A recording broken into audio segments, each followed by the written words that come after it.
जब भक्त ने अपनी मां की प्रार्थना करी तो काली मैया साक्षात मूर्ति को फाड़ करके वहां प्रकट भई, सामंतक की तलवार छीन करके उसी की तलवार से उसी का सिर धड़ से अलग कर दिया। और जो ही मंदिर में खून बहो, सोई भरत जी खून को देख के डर गए और भंते बहा गए। अब देखो तुम जानते हो जब मुसीबत आती है तो कह सुने कि तो आवत ना, वो तो आवत है तो आवत ही जाते। सो एक मुसीबत भरत को और पल्ले पड़ गई। का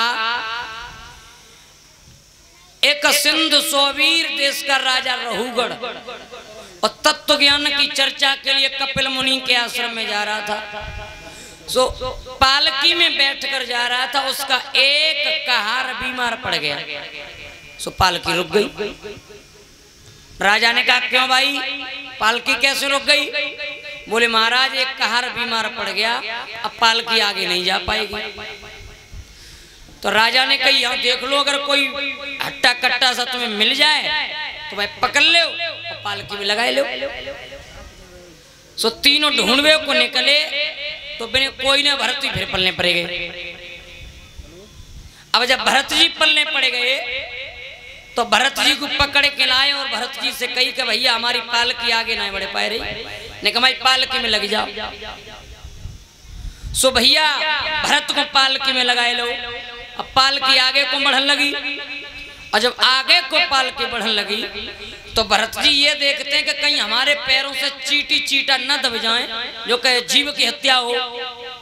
सो भरत जी कूद कूद के पैर रखने लगे, जहां भी चीटी चीटा आ जाते हैं तो उन्हें छोड़ के और आगे को पैर रखते।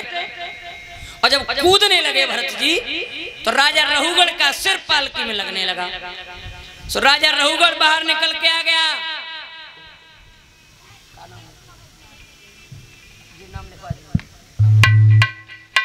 जब राजा रहूगढ़ का सिर पालकी में लगने लगा तो राजा रहूगढ़ ने पालकी को रुकवा दिया।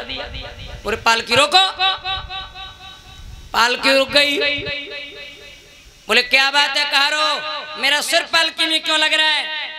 बोले महाराज जो तुमने नया भर्ती किया है ना, ये नया, इसे चलने का होश नहीं है, कूद कूद के चलता है। राजा रहूगढ़ कहने लगा क्यों रे, तू कूद कूद के बहुत चलता है, तेरे पैरों को हम काट देंगे।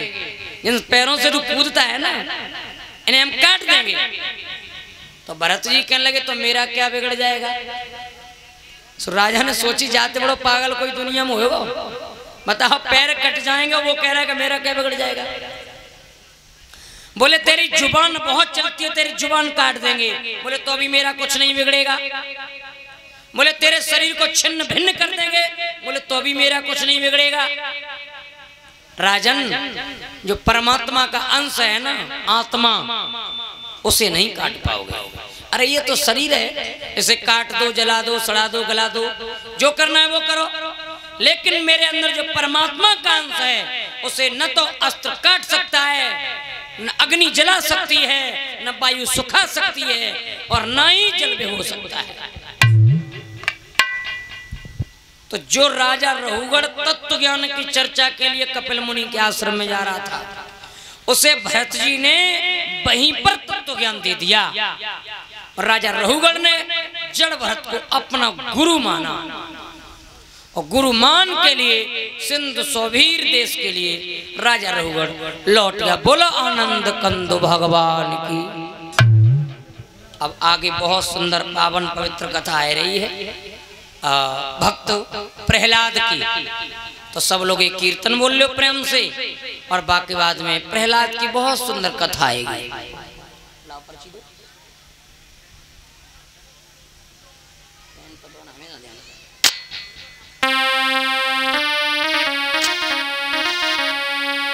सभी लोग तालियां बजा करके बोलना, ठीक है?